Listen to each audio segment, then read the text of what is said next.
The Celestine Prophecy, Chapter 8 of 9. Read by John Divon at John Divon on social media and Tiffany at Spot on Spirit. The title of this chapter is the Interpersonal Ethic. Enjoy. I followed the soldier up the steps and out into the bright sunshine. Pablo's warning was echoing in my head. Addiction to another person? What did he mean by that? What kind of addiction? The soldier led me down the path toward the parking area where two other soldiers stood beside a military jeep. They watched us intensely as we walked their way. When I was close enough to see inside the jeep, I noticed that a passenger was already sitting in the back. Marjorie. She looked pale and anxious. Before I could catch her eye, the soldier behind me grabbed my arm and directed me into the seat beside her. Two other soldiers climbed into the front seats. The one sitting on the driver's side glanced back at us briefly. Then he started the vehicle and headed north. "Do you speak English?" I asked the soldiers. The soldier in the passenger seat, a beefy man, looked at me blankly and said something in Spanish that I couldn't understand, then turned curtly away. I turned my attention to Marjorie. "Are you all right?" I asked, in a whisper. Her voice faded, and I noticed tears were flowing down her face. "It's going to be okay," I said, putting my arm around her. She looked up at me, forcing a smile, then rested her head on my shoulder. A ripple of passion filled my body. For an hour, we bounced along the unpaved road. Outside, the landscape grew continuously more lush and jungle-like. Then, around one bend, the dense vegetation opened up into what appeared to be a small town. Wood-frame buildings lined both sides of the road. 100 yards ahead, a large truck blocked the way. Several soldiers motioned for us to stop. Beyond them were other vehicles, some with flashing yellow lights. I became more alert. As we pulled to a stop, one of the soldiers outside walked up and said something I couldn't understand. The only word I recognized was gasoline. Our escorts left the jeep and stood outside talking with the other soldiers. They glanced at us occasionally, weapons at their side. I noticed a small street which angled to the left. As I looked at the shops and doorways, something changed in my perception. The shapes and colors of the buildings suddenly stood out and became more distinct. I whispered Marjorie's name and felt her look up, but before she could say anything, an enormous explosion rocked the jeep. A blast of fire and light shot up from the area in front of us, and the soldiers were blown to the ground. Immediately, our vision was obscured by smoke and falling ash. "Come on!" I yelled, pulling Marjorie from the vehicle. Amid the confusion, we ran down the street in the direction I had been looking. Behind us, I could hear distant shouts and moans. Still engulfed with smoke, we ran perhaps 50 yards. Suddenly, I noticed a doorway to the left. "In here!" I shouted. The door was open and we both ran inside. I fell against the door, closing it securely. When I turned around, I saw a middle-aged woman staring at us. We had dashed into someone's home. As I looked at her, attempting to smile, I noticed that the woman's expression was not one of horror or anger at having had two strangers rush into her house after an explosion.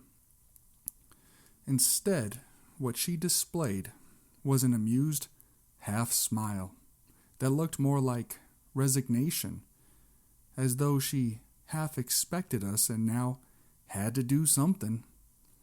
On a chair nearby was a small child about 4 years old.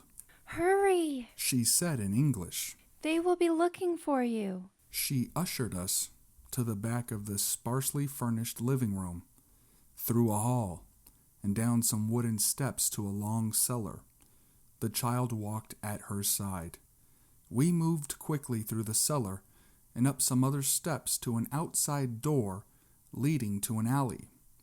The woman unlocked a small compact car which was parked there and hurried us inside.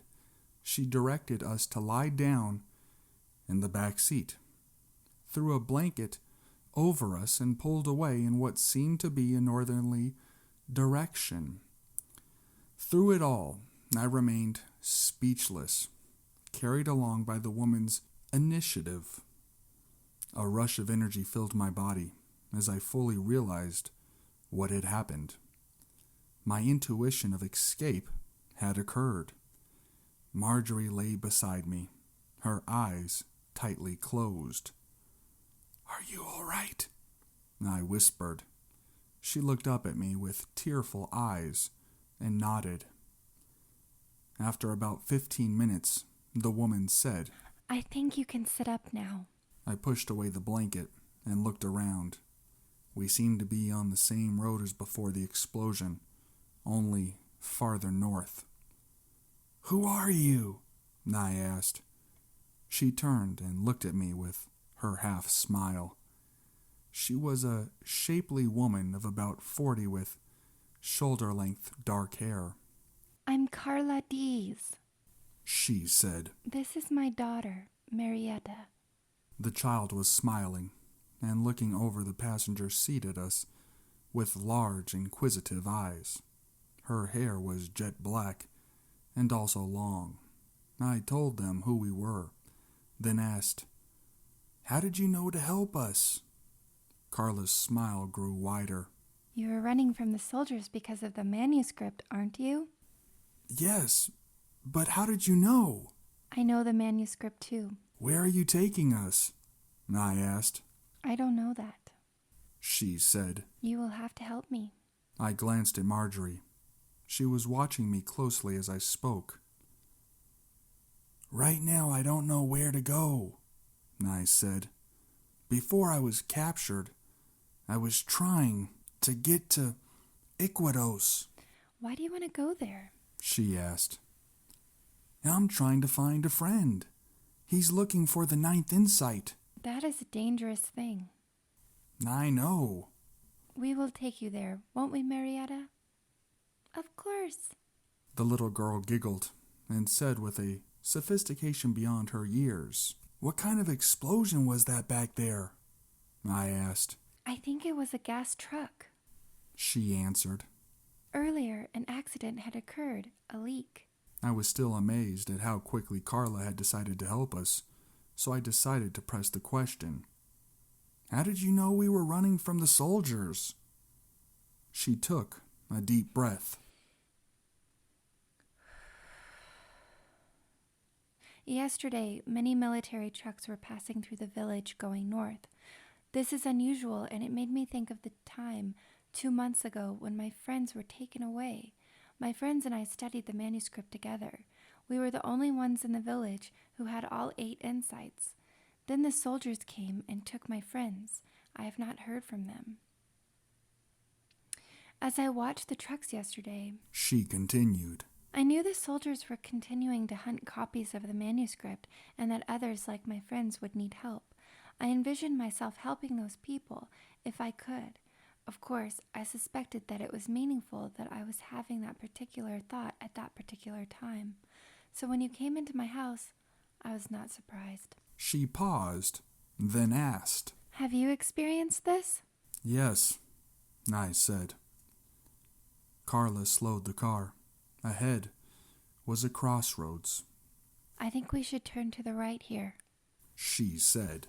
It will take longer, but it will be safer. As Carla turned the car to the right, Marietta slid to the left and had to hold on to the seat to keep from falling over. She giggled. Marjorie was staring appreciatively at the little girl. How old is Marietta? Marjorie asked Carla. Carla looked disturbed, then said gently, Please don't talk to her as if she wasn't here. If she was an adult, you would have addressed the question to her. Oh, I'm sorry. Marjorie said. I'm 5. Marietta said proudly. Have you studied the 8th insight? Carla asked. No. Marjorie said. I've only seen the 3rd insight. I'm at the 8th, I said. Do you have any copies? No. Carla said. All the copies were taken away by the soldiers. Does the 8th talk about how to relate to children? Yes, it is about how humans will eventually learn to relate to each other and talks of many things, such as how to project energy to others and how to avoid addictions to people. There was that warming again. I was about to ask Carla what it meant when Marjorie spoke. Tell us about the 8th insight. She said. The 8th insight, Carla explained, is about using energy in a new way when relating to people in general, but it begins at the beginning with children. How should we view children? I asked. We should view them as they really are, as endpoints in evolution that lead us forward. But in order to learn, to evolve, they need our energy on a constant basis, unconditionally. The worst thing that can be done to children is to drain their energy while correcting them. This is what creates control, dramas in them, as you already know. But these learned manuscripts on the child's part can be avoided if the adults give them all the energy they need, no matter what the situation. That is why they should always be included in conversations, especially conversations about them. And you should never take responsibility for more children than you can give attention to. The manuscript says all this? I asked. Yes. She said. And the point about the number of children is highly stressed. I felt confused. Why is the number of children one has important? She glanced at me for an instant as she drove. Because any one adult can only focus on and give attention to one child at a time. If there are too many children for the number of adults, then the adults become overwhelmed and unable to give enough energy. The children begin to compete with each other and for the adults' time. Sibling rivalry? I said. Yes, but the manuscript says that this problem is more important than people think. Adults often glamorize the idea of large families and children growing up together, but children should learn the world from adults, not from other children. In too many cultures, children are running in gangs. The manuscript says humans will slowly understand that they should not bring children into this world unless there is at least one adult committed to focus full attention all of the time on each child. But wait a minute, I said. In many situations, both parents must work to survive. This denies them the right to have children? Not necessarily. She replied. The manuscript says humans will learn to extend their families beyond blood ties so that someone else is able to provide one-on-one attention. All the energy does not have to come from the parents alone. In fact, it is better if it does not. But whoever cares for the children must provide this one-on-one attention. Well, I said, you've done something right. Marietta certainly seems mature. Carla frowned and said, Don't tell me, tell her. All right. I looked at the child. You act very grown up, Marietta. She looked away, shyly, for a moment, then said, Thank you. Carla hugged her warmly. Carla looked at me proudly. For the last 2 years, I have been trying to relate to Marietta according to the manuscript's guidelines. Haven't I, Marietta? The child smiled and nodded. I have tried to give her energy and to always tell her the truth of every situation in language she can understand. When she asks the questions a young child asks, I treat them very seriously, avoiding the temptation of giving her a fanciful answer which is plainly for the entertainment of adults. I smiled. Do you mean untruths like? Storks bring babies? That sort of thing? Yes, but these cultural expressions aren't so bad. Children figure these out quickly because they stay the same. Worse are the distortions created on the spot by adults just because they want to have a little fun and because they believe the truth is too complicated for a child to comprehend. But this is not right. The truth can always be expressed at a child's level of understanding. It just takes some thought. What does the manuscript say about this issue? It says we should always find a way to tell a child the truth. Part of me resisted this idea. I was one who enjoyed kidding around with children. Don't kids usually understand that adults are just playing? I said. All this seems to make them grow up too fast and take some of the fun out of childhood. She looked at me sternly. Marietta is full of fun. We chase and tumble and play all the childhood fantasy games. The difference is that when we are fantasizing, she knows it. I nodded. She was right. Of course. Marietta seems confident. Carla continued. Because I was there for her. I gave her one-on-one attention when she needed it. And if I wasn't there, my sister, who lives next door, was there. She always had an adult to answer her questions. And because she has had the sincere attention, she has never felt she had to act out or show off. She has always had enough energy, and that makes her assume she will continue to have enough, which makes the transition from receiving energy from adults to getting it from the universe, which we already talk about, much easier for her to grasp. I noticed the terrain outside. We were traveling through deep jungle now, and though I couldn't see it, I knew the sun was low in the afternoon sky. Can we get to Iquitos tonight? I asked. No. Carla said. But we can stay at a house I know. Near here? I asked. Yes, it is the house of a friend. He works for the wildlife services. He works for the government? Some of the Amazon is protected area. He is the local agent, but influential. His name is Swan Hinton. Do not worry. He believes in the manuscript, and they have never bothered him. By the time we arrived, the sky was completely dark. Around us, the jungle was alive with night sounds. The air muggy. A large, well-lit, wood-frame house stood at the end of a clearing in the dense foliage. Nearby were 2 large buildings and several jeeps.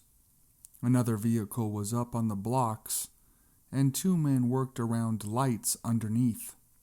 A thin Peruvian, dressed in expensive clothing, answered Carla's knock and smiled at her until he noticed Marjorie, Marietta, and myself waiting on the steps. His face turned nervous and displeased as he talked to her in Spanish. She said something pledgingly in return, but his mannerism and inflection indicated that he did not want us to stay. Then, through the crack in the door, I noticed a lone female figure standing in the foyer.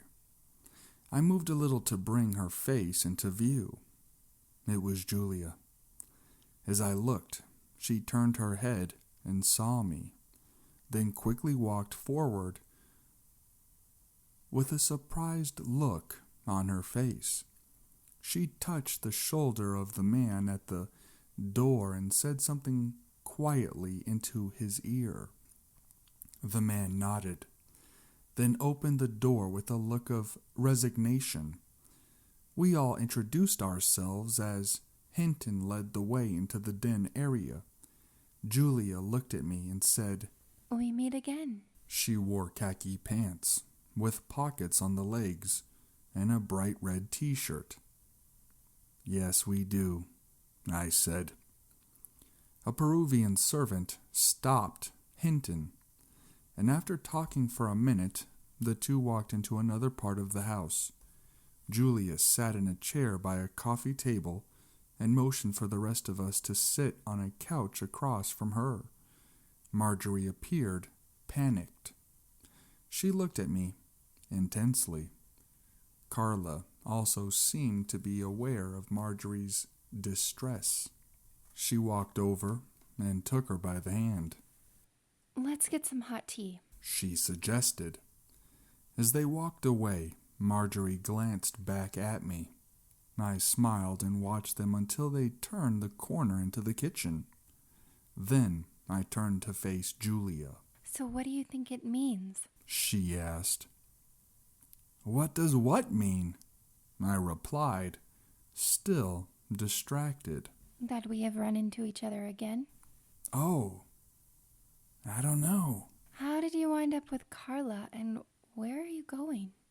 "She saved us. Marjorie and I had been detained by Peruvian troops. When we escaped, she happened to be there to help us." Julia looked intense. "Tell me what occurred."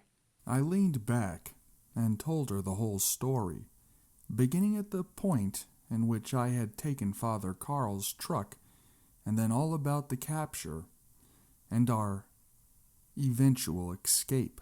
"And Carla agreed to take you to Ecuador?" Julia asked. "Yes." "Why do you want to go there?" "That's where Will told Father Carl he was going. Will apparently has a lead about the ninth insight. Also, Sebastian is there for some reason." Julia nodded. "Yes, Sebastian has a mission near there. It is where he made his reputation, converting the Indians." "What about you?" I asked. "What are you doing here?" Julia told me that she too wanted to find the ninth insight, but that she had no leads. She had come to this house after thinking repeatedly of her old friend Hinton. I was hardly listening. Marjorie and Carla had walked out of the kitchen and were standing in the hall talking, cups of tea in their hands.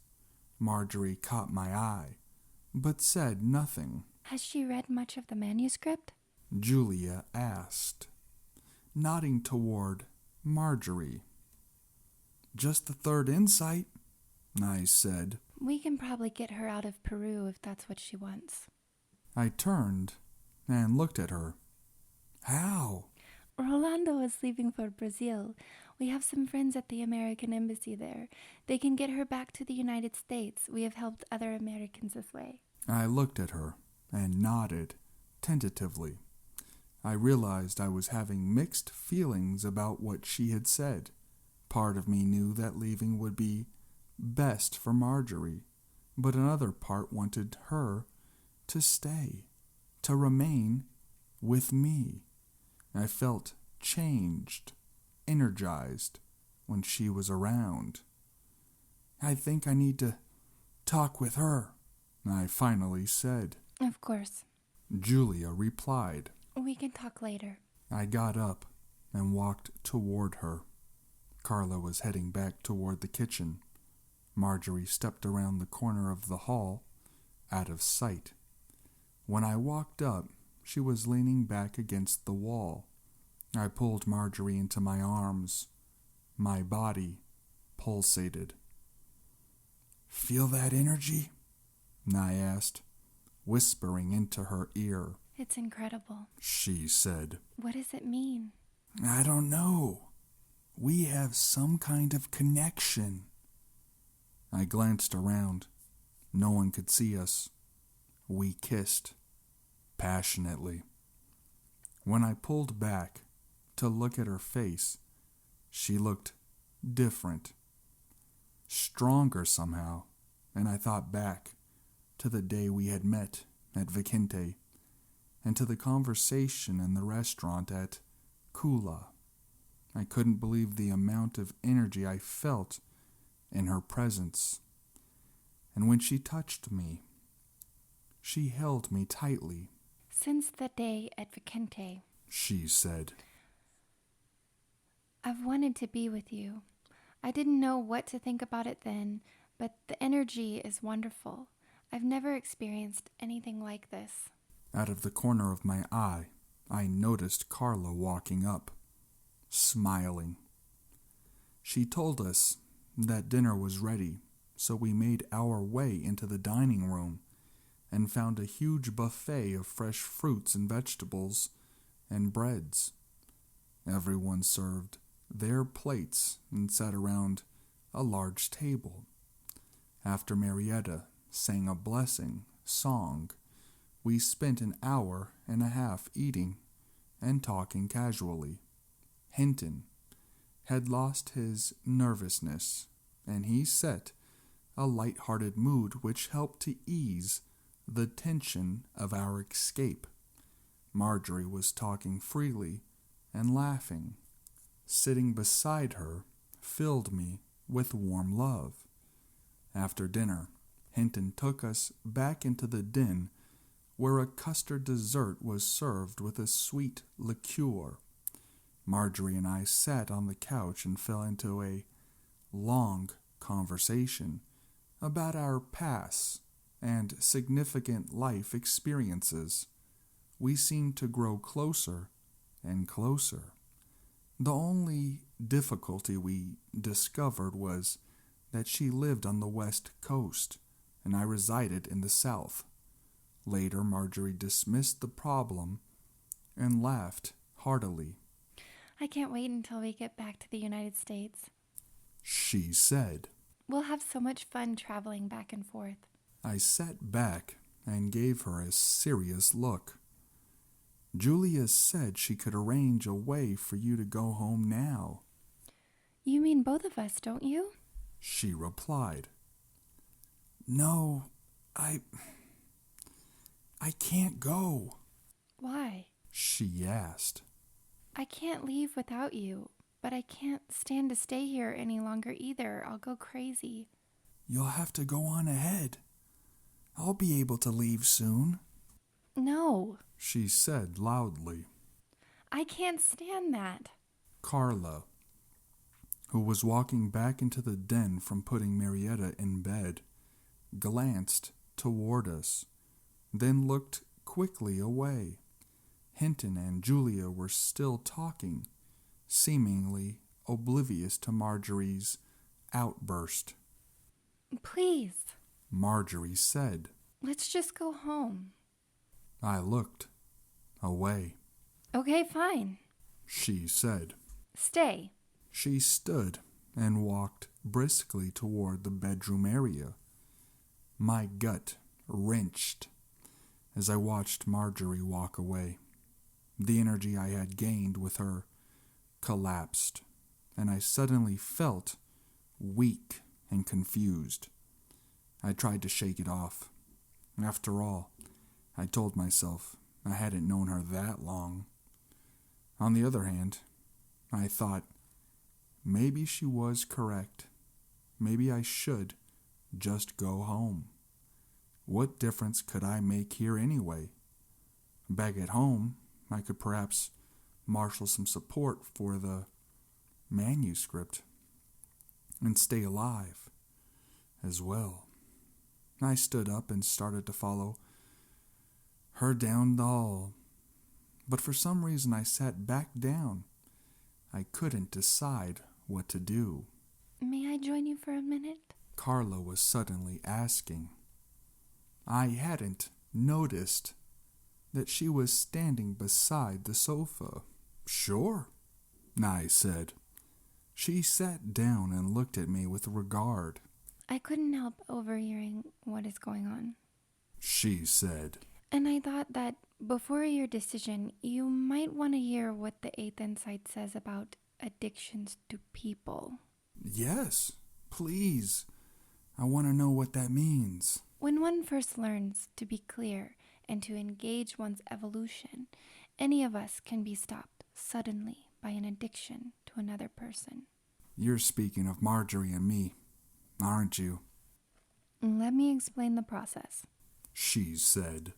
And you judge for yourself. Okay. First, let me say that I have had a very hard time with this part of the insight. I don't think I would have ever understood if I had not met Professor Renew. Renew?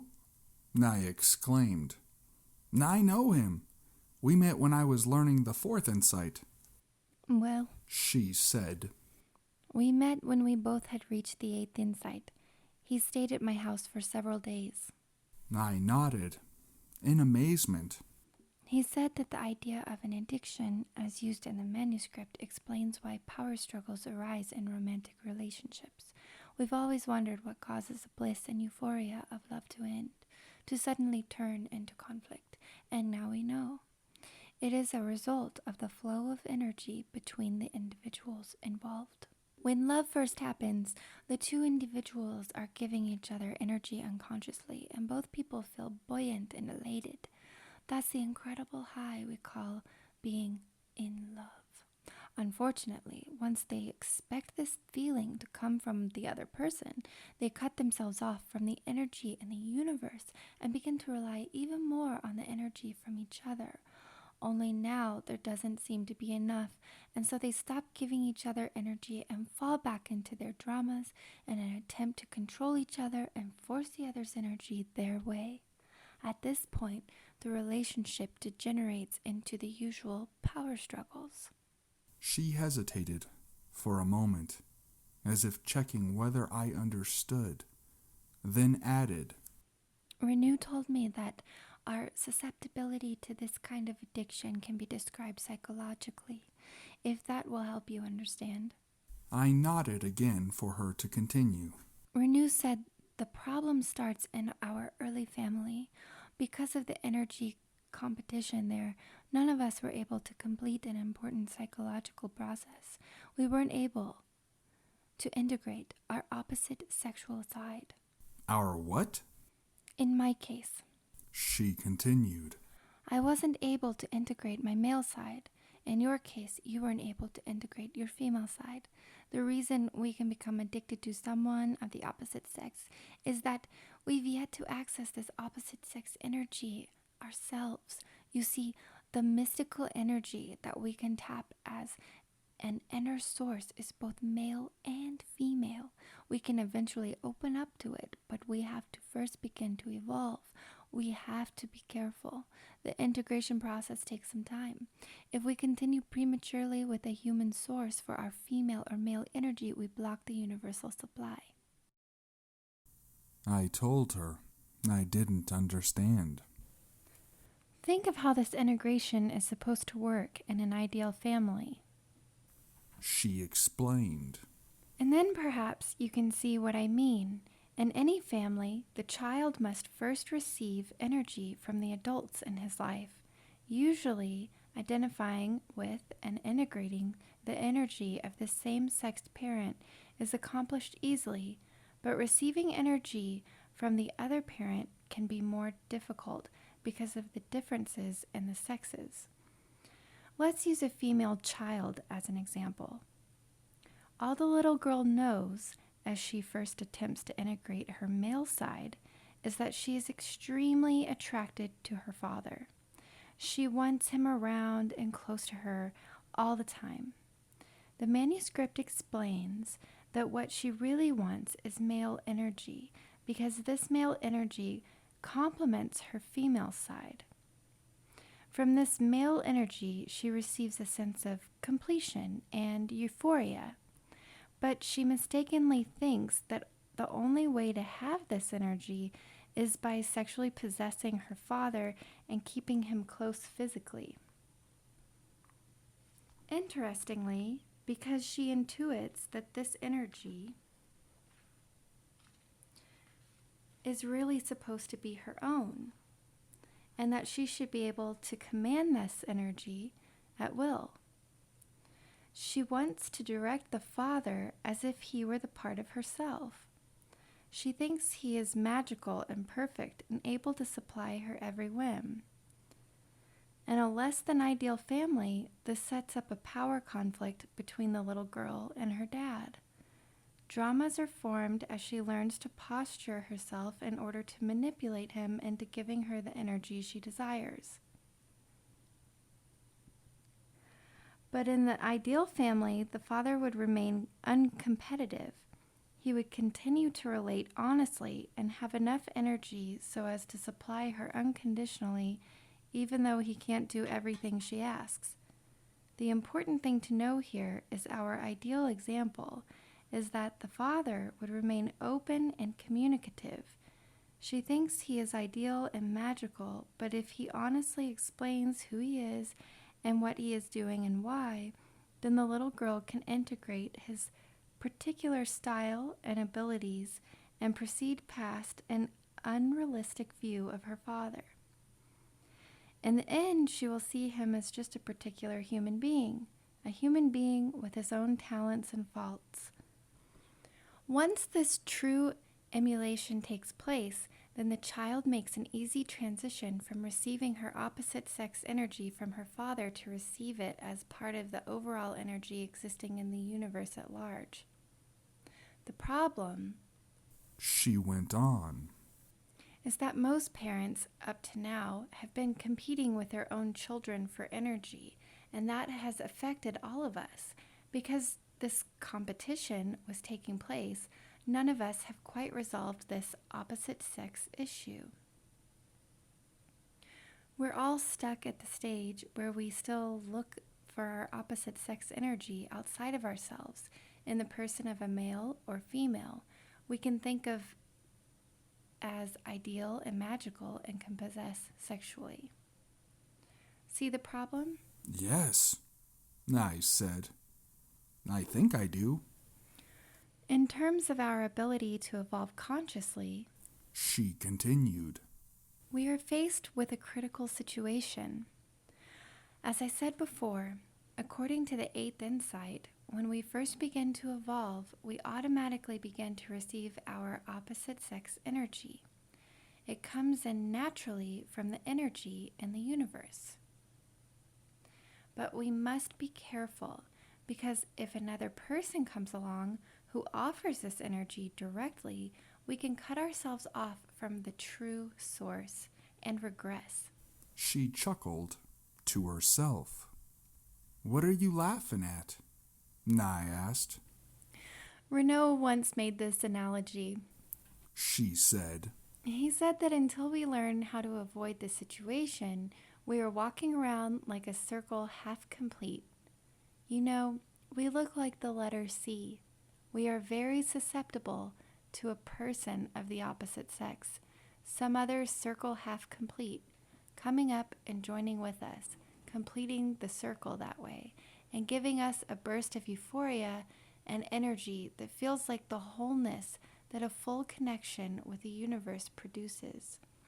In reality, we have only joined up with another person who is looking for their other half and on the outside too. Renaud said that this is a classical codependent relationship and that it has built-in problems that begin to arise immediately. She hesitated, as though she expected me to say something, but I only nodded.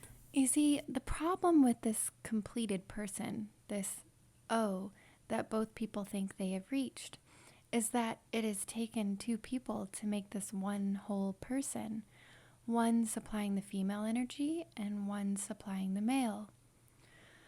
This one whole person consequently has two heads or egos. Both people want to run this whole person they have created, and so, just as in childhood, both people want to command the other as if the other were themselves. This kind of illusion of completeness always breaks down into a power struggle. In the end, each person must take the other for granted and even invalidate them so that they can lead this whole self in the direction they want to go. But of course, that doesn't work, at least not anymore. Perhaps in the past, one of the partners was willing to submit themselves to the other, usually the woman, sometimes the man. But we are waking up now. No one wants to be subservient to anyone else any longer. I thought of what the first insight had conveyed about power struggles within intimate relationships, and of the woman's outburst at the restaurant with Charlene. So much for romance, I said. Oh, we can still have romance. Carla replied. But first we have to complete the circle on our own. We have to stabilize our channel with the universe. That takes time, but afterward we are never susceptible to this problem again, and we can have what the manuscript calls a higher relationship. When we connect romantically with another whole person, after that we create a super person, but it never pulls us from the path of our individual evolution. Which is what you think Marjorie and I are doing to each other now? Isn't it? Pulling ourselves off our paths? Yes. So how do we avoid these encounters? I asked. By resisting the love at first sight feeling for a while, by learning to have platonic relationships with members of the opposite sex. But remember the process. You must have these relationships only with people who will reveal themselves totally, telling you how and why they are doing what they are doing, just as this would have happened with the opposite-sexed parent during an ideal childhood. By understanding who these opposite-sexed friends really are on the inside, one breaks past one's own fantasy projection about that gender, and that releases us to connect again with the universe. Remember also, she continued, that this is not easy, especially if one has to break away from a current codependent relationship. It is a real pulling apart of energy. It hurts, but it must be done. Codependence is not some new malady some of us have. We're all codependent, and we're all growing out of it now. The idea is to begin to experience that sense of well-being and euphoria experienced in the first moment of a codependent relationship when you are alone. You get to have him or her on the inside. After that, you evolve forward and can find that special romantic relationship that really fits you. She paused. And who knows, if both you and Marjorie evolve further, perhaps you will find that you truly belong with each other. But understand, your relationship with her has no way of working now. Our conversation was interrupted as Hinton walked over and explained that he was retiring for the night and that our rooms had been prepared. We both expressed our appreciation for his hospitality, and as he walked away, Carla said, I think I'm going to bed also. We'll talk later. I nodded and watched her as she left. Then I felt a hand on my shoulder. It was Julia. I'm going to my room, she said. Do you know where yours is? I can show you. Please, I said, then asked, Where is Marjorie's room? She smiled as we walked down the hall and stopped in front of a particular door. Nowhere near yours. She said. Mr. Hinton is a very conservative man. I smiled back and bid her good night, then entered my room and held my stomach until I went to sleep. I awoke to the smell of rich coffee. The aroma permeated the entire house. After I dressed, I walked into the den. An older male houseworker offered me a glass of fresh grape juice, which I accepted. Good morning. Julia said from behind me. I turned around. Good morning. She looked at me intensely, then asked, Have you discovered yet why we run into each other again? No, I said. I haven't been able to think about it. I've been trying to understand addictions. Yes, She replied. I saw. What do you mean? I could tell what was happening by the way your energy field looked. How did it look? I asked. Your energy was connected to Marjorie's. When you were sitting here and she was in the other room, your field stretched all the way in there and attached to hers.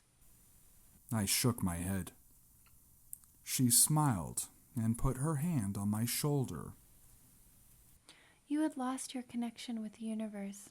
You had become addicted to Marjorie's energy as a substitute. It is the same way with all addictions. One goes through someone or something else to connect with the universe. The way to deal with this is to get your energy up and then center yourself again and what you're really doing here. I nodded and walked outside. She waited in the den. For about 10 minutes, I practiced the method of building energy that Sanchez had taught me. Gradually, the beauty returned, and I felt much lighter. I returned to the house. You look better. Julia said. I feel better, I replied. So what are your questions at this point? I thought for a minute. I had found Marjorie. That question had been answered, but I still wanted to find out where Will was, and I still wanted to understand how people would be acting toward each other if they follow this manuscript. If the manuscript's effect was positive, why would Sebastian and the other priests be worried? I looked at Julia. I need to grasp the rest of the 8th insight, and I still want to find Will. Maybe he has the 9th. I'm going to Equidos tomorrow. She said. Would you like to go? I hesitated. I think Will is there. She added. How do you know? Because of the thoughts I had about him last night. I said nothing. I had thoughts of you, too. Julia continued. Of both of us going to Equidos. You're involved in this somehow. Involved in what? I asked. She grinned. In finding the last insight before Sebastian does. As she spoke, the image came to my mind of Julia and me arriving at Iquitos, but then deciding to go in separate directions for some reason. I felt I had a purpose, but it was unclear. I focused again on Julia. She was smiling. Where were you? She asked. Sorry, I said. I was thinking about something. Was it important? I don't know. I was thinking that once we get to Iquitos, that we would go in 2 different directions. Rolando came into the room. I brought the supplies you wanted, he said to Julia. He recognized me and nodded politely. Good, thank you. Julia replied. Did you see many soldiers? No, I did not see any, he said. Marjorie walked into the room then and distracted me. but I could hear Julia explaining to Rolando that she thought Marjorie wanted to go with him to Brazil, where she would arrange passage back to the States. I went over to Marjorie. "How did you sleep?" I asked. She looked at me as though deciding whether to remain angry. "Not very well," she said. I nodded toward Rolando. "He is Julia's friend. He is leaving this morning for Brazil. From there he will help you get back to the States." She appeared frightened. "Look, you're gonna be okay," I said. "They've helped other Americans. They know people at the American Embassy in Brazil. In no time you will be home." She nodded. "I'm worried about you." "I'll be fine. Don't worry. As soon as I get back to the U.S., I'll call you." From behind me, Hinton announced that breakfast was being served. We walked into the dining room and ate. Afterward, Julia and Rolando seemed to be in a hurry. Julia explained that it was important for Rolando and Marjorie to get across the border before dark, and the journey would take all day. Marjorie packed some clothes that Hinton had given her, and later, while Julia and Rolando were talking by the door, I pulled Marjorie to the side. "Don't worry about anything," I said. "Just keep your eyes open and perhaps you'll see the other insights." She smiled, but said nothing. I watched with Julia as Rolando helped her load her things into his small car. Her eyes met mine briefly as they drove away. "Do you think they will get through all right?" I asked Julia. She looked at me and winked. "Of course." She handed me a satchel of clothes, and we loaded these and several boxes of foodstuff into the pickup truck. We then said goodbye to Hinton and Carla and Marietta, and drove northeast toward Iquitos. As we traveled, the landscape grew even more jungle-like, and we saw very few signs of people. I began thinking of the eighth insight. Clearly, it was a new understanding of how to treat others, but I didn't understand it completely. Carla had told me of the way one should treat children and the dangers of an addiction to a person, but both Pablo and Carla had alluded to a way to consciously project energy onto others. What was this about? I caught Julia's eye and said, "I haven't quite grasped the eighth insight." "How we approach other people determines how quickly we evolve, how quickly our life questions are answered." She said. "How does that work?" I asked. "Think about your own situation. She said. How have your questions been answered? By people who came along, I guess. Were you completely open to their messages? Not really. I was mainly aloof. Were the people who brought messages to you pulled back also? No, they were very open and helpful. I hesitated, unable to think of the correct way to express my idea. Did they help you by opening you up? She asked. Did they fill you with warmth and energy somehow? Her remark uncapped an eruption of memories.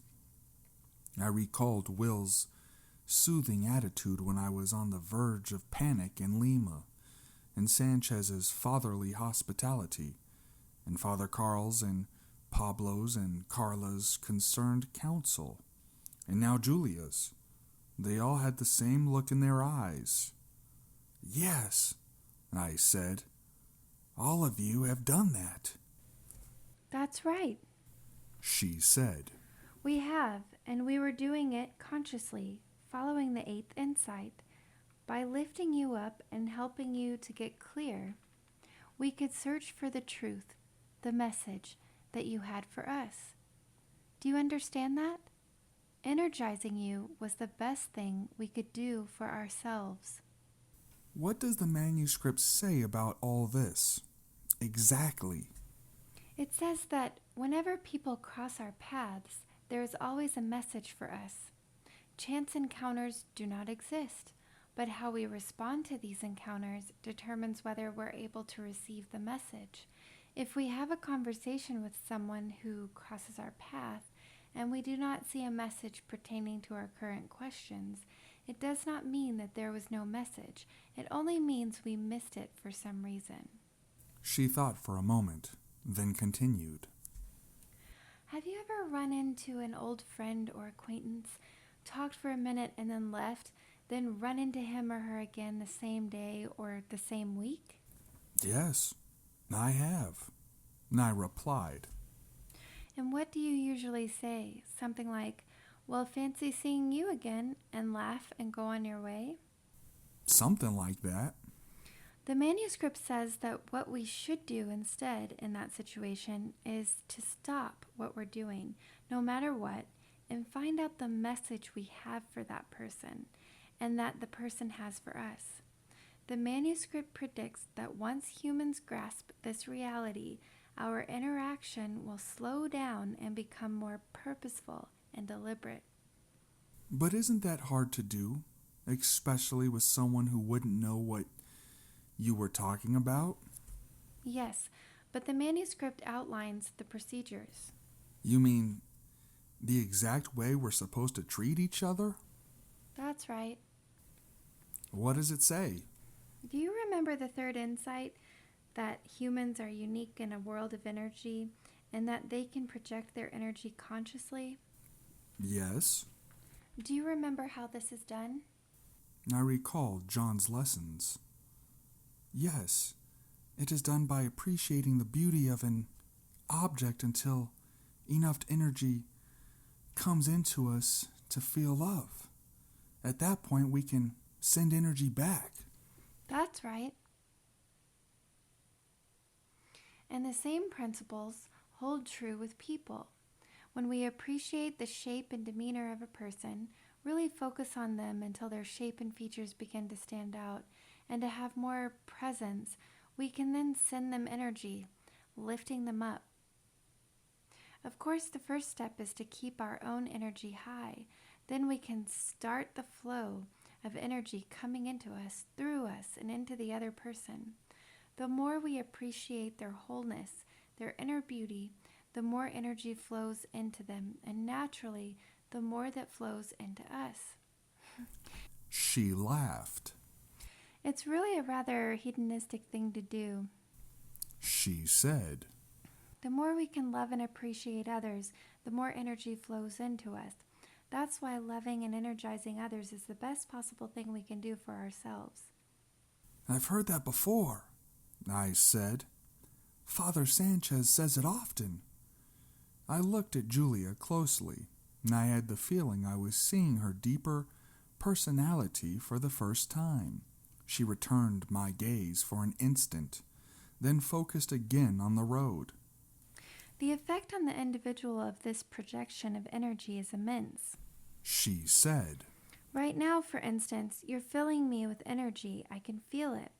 What I feel is a great sense of lightness and clarity as I'm formulating my thoughts to speak. Because you are giving me more energy than I would have otherwise, I can see what my truth is and more readily give it to you. When I do that, you have a sense of revelation about what I'm saying.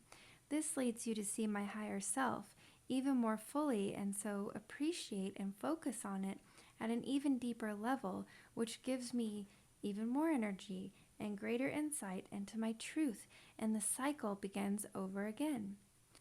2 or more people doing this together can reach incredible highs as they build one another up and have it immediately returned.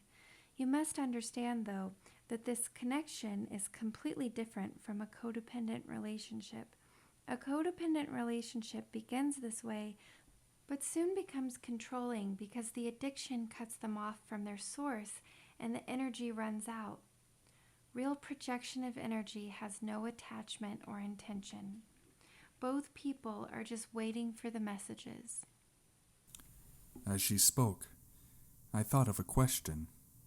Pablo had said that I didn't get Father Costas' message at first because I set off his childhood drama. What do we do, I asked Julia, if the person we are speaking with is already operating in a controlled drama and trying to pull us into it? How do we cut through that? Julia answered quickly. The manuscript says if we do not assume the matching drama, then the person's own drama will fall apart. I'm not sure I understand, I said. Julia was looking at the road ahead. I could tell she was in thought. Somewhere right through here is a house where we can buy some gasoline. I looked down at the gas gauge. It indicated the truck's tank was half full. We still have plenty of gas, I said. Yes, I know. She replied. But I had a thought about stopping and filling it up, so I think we should. Oh, okay, There's the road. she said, pointing to the right. We made the turn and drove almost a mile into the jungle before arriving at what looked like a supply house for fishermen and hunters. The dwelling was built at the edge of a river, and several fishing boats were tied to the dock. We pulled up to a rusty pump, and Julia went inside to find the owner. I climbed out and stretched, then walked around the building to the water's edge. The air was extremely humid, although the thick canopy of trees blocked the sun. I could tell it was almost directly overhead. Soon the temperature would be scorching. Suddenly a man behind me was speaking angrily in Spanish. I turned to see a short, stocky Peruvian. He looked at me menacingly and repeated the statement. I don't understand what you are saying. He switched to English. Who are you? What are you doing here? I tried to ignore him. We're just here for gas. We'll be gone in a few minutes. I turned around and faced the water again, hoping he would go away. He walked to the side of me. I think you better tell me who you are, Yankee. I looked at him again. He appeared to be serious. I'm an American, I said. I'm not sure where I'm going. I'm riding with a friend. A lost American, he said, hostilely. That's right, I said. What are you after here, American? I'm not after anything, I said, trying to walk back to the car. And I've done nothing to you. Leave me alone. I noticed suddenly that Julia was standing at the vehicle. When I looked, the Peruvian turned and looked too. It's time to leave. Julia said. They're not in business any longer. Who are you? The Peruvian asked her in his hostile tone. Why are you so angry? Julia asked in response. The man's demeanor changed. Because it is my job to look after this place. I'm sure you do a good job, but it's hard for people to talk if you're frightening them. The man stared, trying to figure Julia out. We're on our way to Iquitos. Julia said. We're working with Father Sanchez and Father Carl. Do you know them?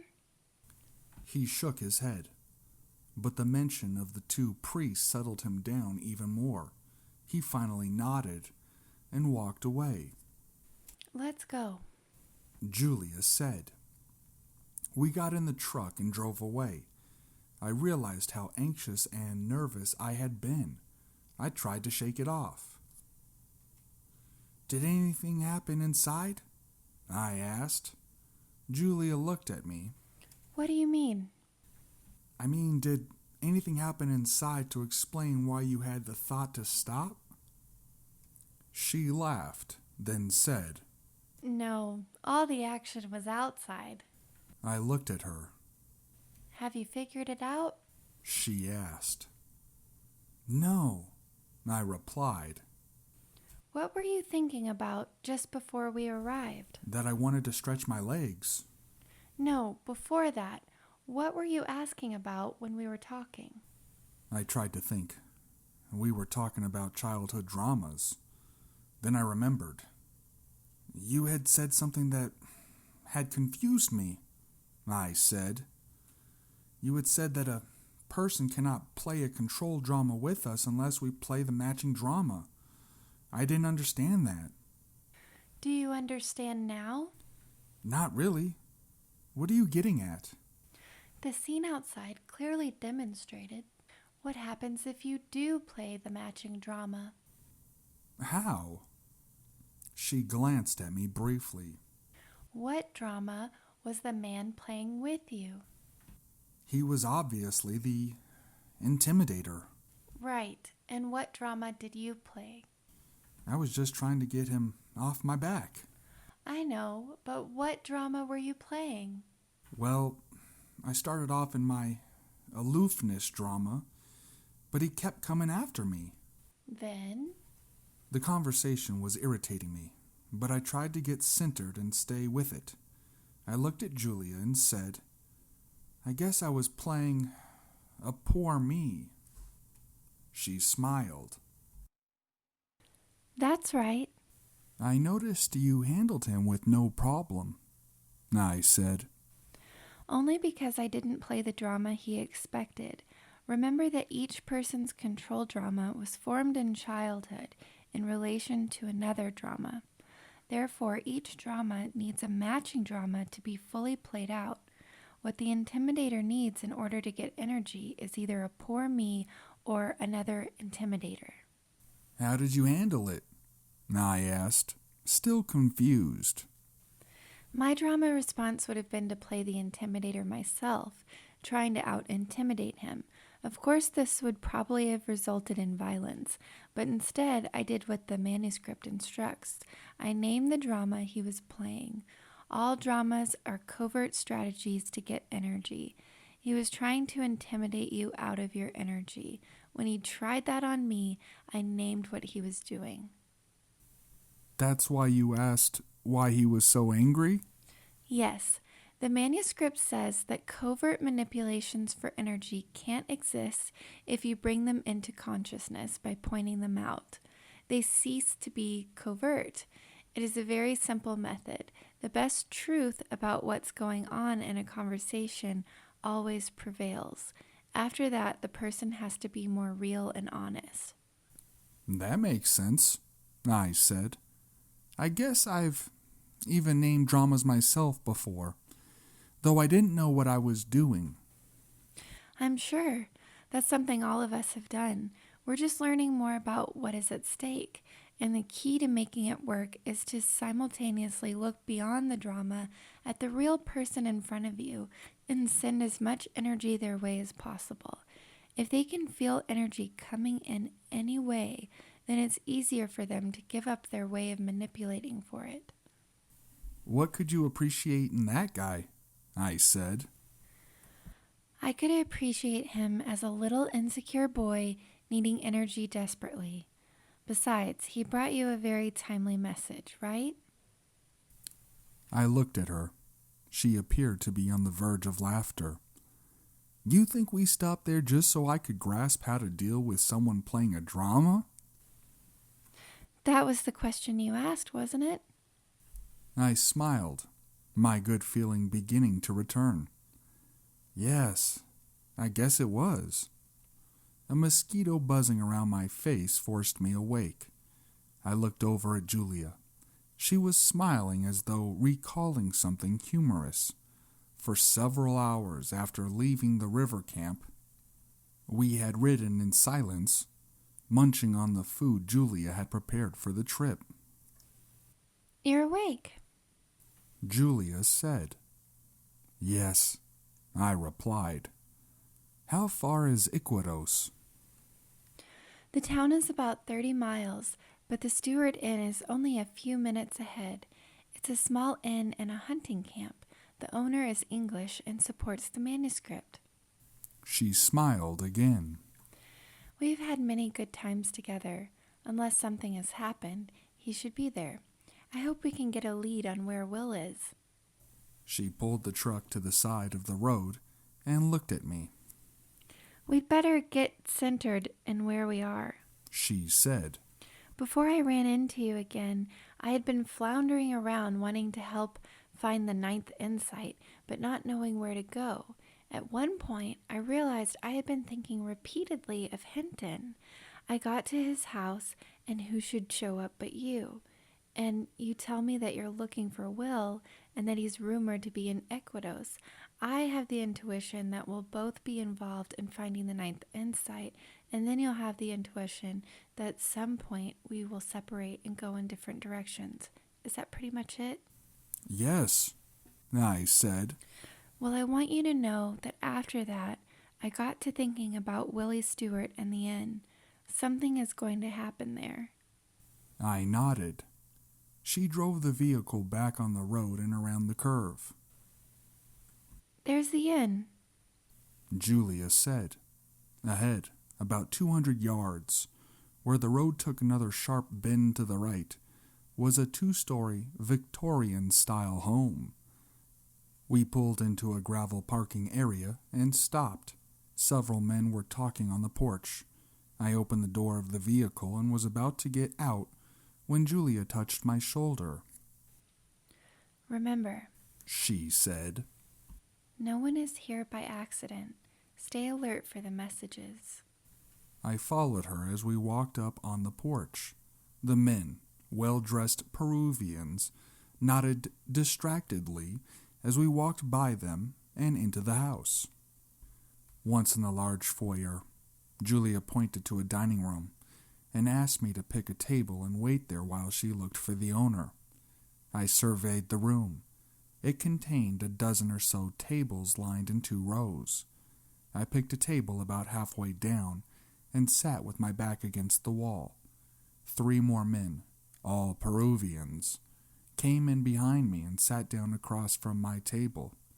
Another man came in soon after and took a table about 20 feet to my right. He sat at an angle where his back was slightly toward me. I noticed he was a foreigner, perhaps European. Julia entered the room, spotted me, and then walked over and sat down facing me. The owner isn't here, She said. and his clerk knew nothing of Will. Now what? I asked. She looked at me and shrugged. I don't know. We'll have to assume that someone here has a message for us. Who do you think it is?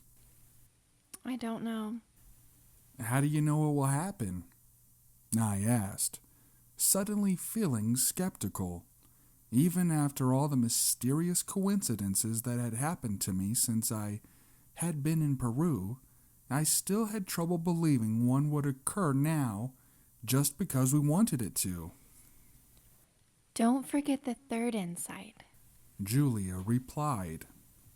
The universe is energy that responds to our expectations. People are part of that energy universe too. So when we have a question, the people show up who have the answer. She cut her eyes to the other people in the room. I don't know who these people are, but if we could talk to them long enough, we would find a truth each had for us, some part of the answer to our questions. I looked at her, askance. She leaned toward me across the table. Get it into your head. Everyone who crosses our path has a message for us. Otherwise, they would have taken another path or left earlier or later. The fact that these people are here means that they are here for some reason. I looked at her, still not sure whether I believed it was that simple. The hard part, She said. is figuring out who to take time to talk with when talking with everyone is impossible. How do you decide? I asked. The manuscript says there are signs. I was listening intently to Julia, but for some reason I glanced around and looked at the man to my right. He turned around at exactly the same time and looked back at me. As I caught his eye, he shifted his gaze back to his food. I also looked away. What signs? I asked. Signs like that. She said. Like what? Like what you just did. She nodded toward the man to my right. What do you mean? Julia leaned toward me again. The manuscript says we will learn that sudden, spontaneous eye contact is a sign that two people should talk. But doesn't that happen all the time? I asked. Yes, it does. She said. And after it happens, most people just forget about it and go on with what they're doing. I nodded. What other signs does the manuscript mention? I asked. A sense of recognition. She replied. Seeing someone who looks familiar, even though you know you've never seen the person before. When she said that, I thought of Dobson and Renew, of how familiar they looked when I had first seen them. Does the manuscript say anything about why some people look familiar? I asked. Not much. It just says we are members of the same thought group with certain people. Thought groups are usually evolving along the same lines of interest. They think the same, and that creates the same expression and outward experience. We intuitively recognize members of our thought group, and very often they provide messages for us. I looked at the man to my right one more time. He did look vaguely familiar. Incredibly, as I gazed at him, he turned and glanced at me again. I quickly looked back at Julia. You must talk with this man, Julia said. I didn't respond. I felt uncomfortable with the idea of just walking up to him. I wanted to leave, to go on to Iquitos. I was about to make that suggestion when Julia spoke again. This is where we need to be. She said. Not Iquitos. We have to play this out. The trouble with you is that you're resisting the idea of walking up to him and starting a conversation. How did you do that? I asked. Do what? She replied. Know what I was thinking. There is nothing mysterious about it. It is a matter of looking closely at your expressions. What do you mean? When you are appreciating someone at a deeper level, you can see their most honest self beyond any facades that they may put up. When you really focus at this level, you can perceive what someone is thinking as a subtle expression on their face. This is perfectly natural. It sounds telepathic to me, I said. She grinned. Telepathy is perfectly natural.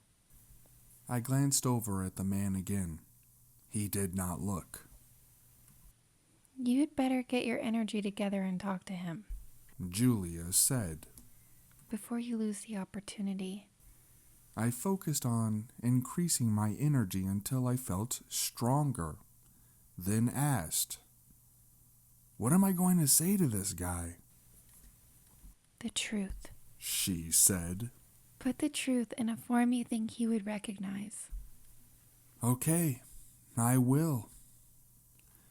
I slid back my chair and walked over to where the man was sitting. He looked shy and nervous, the way I remembered Pablo looking the night I met him. I tried to look beyond the man's nervousness to a deeper level. When I did, I seemed to perceive a new look on his face, one with more energy. Hello, I said. You appear not to be a native Peruvian. I'm hoping you can help me. I'm looking for a friend of mine, Will James. Please sit down, he said in a Scandinavian accent. I'm Professor Edmund Connor.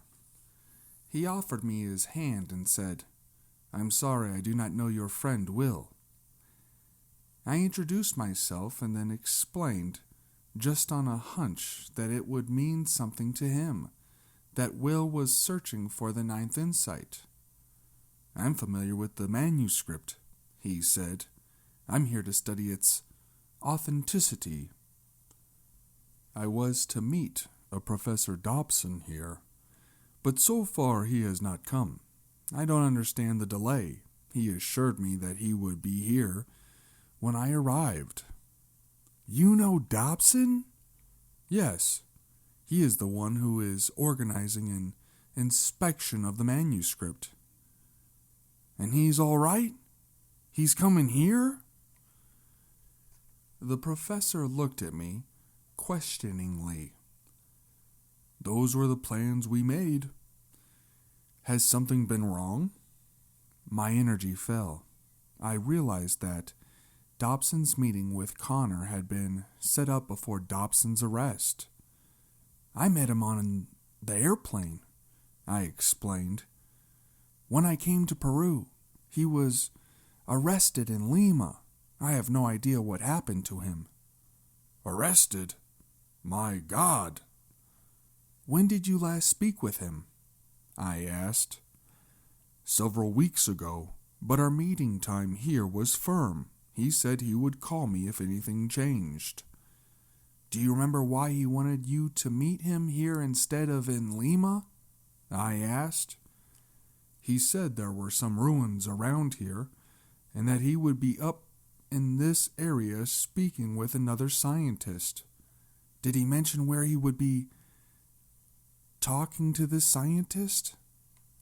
Yes. He said he had to go to, San Luis, I believe. Why? I don't know. I was just wondering. As I said this, two things happened simultaneously. First, I began thinking of Dobson, of seeing him again. We were meeting along a road with large trees. And then, at the same time, I looked out the window and saw, to my amazement, Father Sanchez walking up the porch steps. He looked tired, and his clothes were dirty. In the parking lot, another priest waited in an old car. Who is that? Professor Connor asked. It's Father Sanchez, I replied, barely able to contain my excitement. I turned around and looked for Julia, but she was no longer sitting at our table. I got up just as Sanchez walked into the room. When he saw me, he stopped abruptly, a look of total surprise on his face. Then he walked over and embraced me. Are you all right? He asked. Yes, fine, I said. What are you doing here? Through his fatigue, he chuckled lightly. I didn't know where else to go, and I almost didn't make it here. Hundreds of troops are headed this way. Why are troops coming? Connor asked from behind me, walking up to where Sanchez and I were standing. I'm sorry, Sanchez replied. I do not know what the troops have in mind. I just know there are many. I introduced the two men and told Father Sanchez of Connor's situation. Connor appeared panicked. I must leave, he said, but I have no driver. Father Paul is waiting outside, Sanchez said. He is going back to Lima immediately. You may ride with him if you wish. Indeed I do, Connor said. Wait, what if they run into those troops? I asked. I don't think they would stop Father Paul, Sanchez said. He is not well known. At that moment, Julia came back into the room and saw Sanchez. The two hugged warmly, and again I introduced Connor. As I spoke, Connor seemed to grow even more fearful, and after only a few minutes, Sanchez told him that it was time for Father Paul to start back. Connor left to get his belongings from his room and quickly returned. Both Sanchez and Julia escorted him outside, but I told him goodbye there and waited at the table. I wanted to think.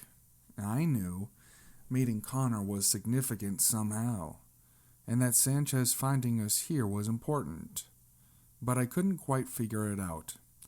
Before long, Julia came back into the room and sat down beside me.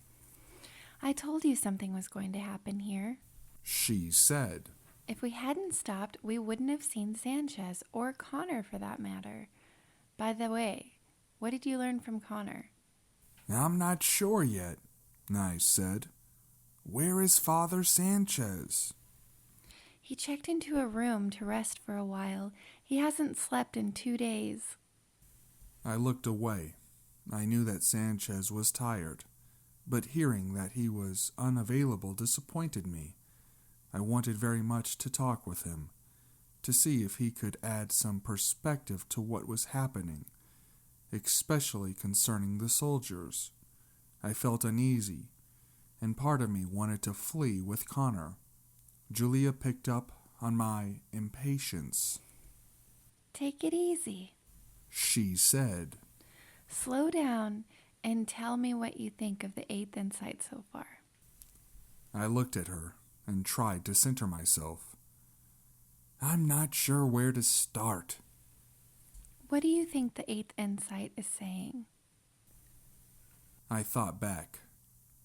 It's about a way of relating to other people, to children and to adults. It's about naming controlled dramas and breaking through them and focusing on other people in a way that sends them energy. And? She asked. I focused on her face and immediately saw what she was getting at. And if we are observant about who to talk with, then we get the answers we desire as a result. Julia smiled broadly. Have I grasped the insight? I asked. Almost, she said. But there's one more thing. You understand how one person can uplift another. Now you're about to see what happens in a group when all of the participants know how to interact in this way. I walked out to the porch and sat in one of the wrought iron chairs. After a few minutes, Julia came through the door and joined me. We had eaten a leisurely dinner without much talking, and afterward had decided to sit outside in the night air. 3 hours had gone by since Sanchez had gone to his room, and I was beginning to feel impatient again. When Sanchez suddenly walked outside and sat down with us, I was relieved. Have you heard anything about Will? I asked him. When I spoke, he slid his chair around to face Julia and myself. I noticed that he was carefully adjusting the position of his chair so that he was in equal distance from each of us. Yes, he said finally, I have. He paused again and appeared to be in thought, so I asked, What did you hear? Let me tell you everything that happened, he said. When Father Carl and I left to go back to my mission, we expected to find Father Sebastian there, along with the military. We expected an inquisition. When we arrived, we found that Father Sebastian and the soldiers had left abruptly several hours earlier, after receiving a message. For a whole day, we didn't know what was going on. Then yesterday, we were visited by a Father Costas, whom I understand you have met. He told us that he was directed to my mission by Will James. Apparently, Will remembered the name of my mission from his conversation earlier with Father Carl, and intuitively knew that we would need the information Father Costas was bringing. Father Costas has decided to support the manuscript. "Why did Sebastian leave so suddenly?" I asked. "Because," Sanchez said, "he wanted to speed up the implementation of his plans. The message he received told him that Father Costas was about to expose his intention to destroy the ninth insight." "Sebastian found it?" "Not yet, but he expects to. They found another document that indicated where the ninth is." Where is it supposed to be? Julia asked. "At the Celestine ruins," Sanchez replied. "Where is that?" I inquired. Julia looked at me. About 60 miles from here. It's a dig the Peruvian scientists have excavated exclusively and with quite a lot of secrecy. It consists of several layers of ancient temples, first Mayan, then Inca. Apparently, both cultures believed that there was something special about that location. I suddenly realized that Sanchez was concentrating on the conversation with unusual intensity. When I talked, he would focus totally on me, without breaking his gaze at all. When Julia spoke, Father Sanchez shifted his position to focus completely on her. He seemed to be acting very deliberately. I wondered what he was doing. And at that precise moment, there occurred a lull in the conversation. They both looked at me expectantly. "What?" I asked. Sanchez smiled. "It's your time to speak." "Are we taking turns?" I asked. No, Julia said. we're having a conscious conversation. Each person speaks when the energy moves to him.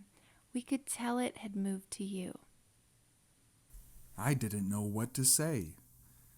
Sanchez looked at me warmly. Part of the eighth insight is learning to interact consciously when in a group. But don't get self-conscious, just understand the process. As the members of a group talk, only one will have the most powerful idea at any one point in time. If they are alert, the others in the group can feel who is about to speak, and then they can consciously focus their energy on this person, helping to bring out his idea with the greatest clarity. Then, as the conversation proceeds, someone else will have the most powerful idea, then someone else, and so forth. If you concentrate on what is being said, you can feel when it is your turn. The idea will come up into your mind. Sanchez shifted his eyes to Julia, who asked, What idea were you having that you didn't express? I tried to think. I was wondering, I said finally, why Father Sanchez was looking intensely at whomever was speaking. I guess I was wondering what it meant. The key to this process, Sanchez said, is to speak up when it is your moment and to project energy when it is someone else's time. Many things can go wrong. Julia interjected. Some people get inflated when in a group. They feel the power of an idea and express it. Then, because that burst of energy feels so good, they keep on talking, long after the energy should have shifted to someone else. They tried to monopolize the group. Others are pulled back, and even when they feel the power of an idea, they won't risk saying it. When this happens, the group fragments, and the members don't get the benefit of all the messages. The same thing happens when some members of the group are not accepted by some of the others. The rejected individuals are prevented from receiving the energy, and so the group misses the benefit of their ideas. Julia paused, and we both looked at Sanchez, who was taking a breath to speak. How people are excluded is important, he said. When we dislike someone or feel threatened by someone, the natural tendency is to focus on something we dislike about the person, something that irritates us. Unfortunately, when we do this, instead of seeing the deeper beauty of the person and giving them energy, we take energy away and actually do them harm. All they know is that they suddenly feel less beautiful and less confident, and it is because we sapped their energy. That is why Julia said. This process is so important. Humans are aging each other at a tremendous rate out there with their violent competitions. But remember, Sanchez added, in a truly functional group, the idea is to do the opposite of this. The idea is for every member's energy and vibration to increase because of the energy sent by all of the others. When this occurs, everyone's individual energy field merges with everyone else's and makes one pool of energy.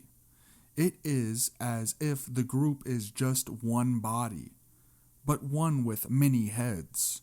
Sometimes one head speaks for the body, sometimes another talks. But in a group functioning this way, each individual knows when to speak and what to say because he truly sees life more clearly.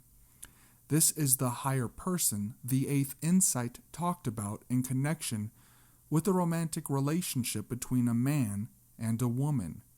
But other groups can form one as well. Father Sanchez's words made me think of Father Costas suddenly, and of Pablo.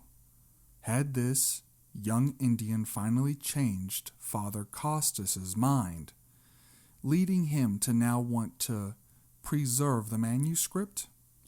Was Pablo able to do this because of the power of the eighth insight? Where is Father Costas now? I asked. Both individuals looked mildly surprised at my question, but Father Sanchez quickly replied. He and Father Carl decided to go to Lima to speak with our church leaders about what Cardinal Sebastian seems to have planned. I guess that's why he was so adamant about going to your mission with you. He knew there was something else he was supposed to do. Exactly, Sanchez said. A lull developed in the conversation, and we looked at one another, each of us waiting for the next idea. The question now, Father Sanchez finally said, is what are we supposed to do? Julia spoke first. I've had thoughts all along about being involved with the ninth insight somehow, of getting a hold of it long enough to do something, but I can't quite see it clearly. Sanchez and I gazed at her intensely. I see this happening at a particular place. She continued. Wait a minute. The place I've been thinking about is at the ruins, at the Celestine ruins. There is a particular spot there between the temples. I'd almost forgotten. She looked back at us. That's where I need to go. I need to go to the Celestine ruins. As Julia finished, both she and Sanchez shifted their gaze to me. I don't know, I said. I've been interested in why Sebastian and his people are so against the manuscript. I found out it's because they fear the idea of our inner evolution. But now I don't know where to go. Those soldiers are coming.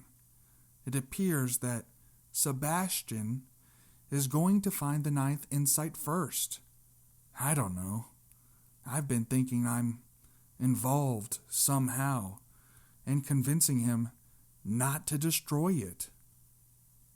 I stopped speaking. My thoughts went to Dobson again, and then abruptly to the ninth insight. I suddenly realized that the ninth insight was going to reveal where we humans were going with this evolution.